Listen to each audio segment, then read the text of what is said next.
নতুন বিমান সেনাদের সততা, একাগ্রতা ও নিষ্ঠার সঙ্গে কাজ করে যোগ্য হিসেবে গড়ে তোলার আহ্বান জানিয়েছেন বিমান বাহিনী প্রধান air chief marshal Hasan Mahmud খান।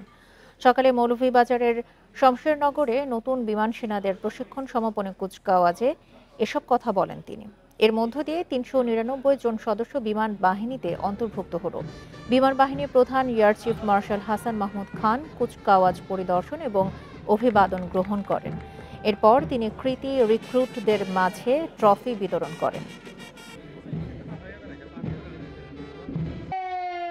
ভবিষ্যতে বিমান বাহিনী স্বয়ংসম্পূর্ণতা অর্জনের পাশাপাশি একটি কার্যকর, দক্ষ ও আধুনিক বাহিনী হিসাবে দেশের সার্বভৌমত্ব রক্ষায় সর্বোচ্চ অবদান রাখতে সক্ষম হবে ইনশাআল্লাহ।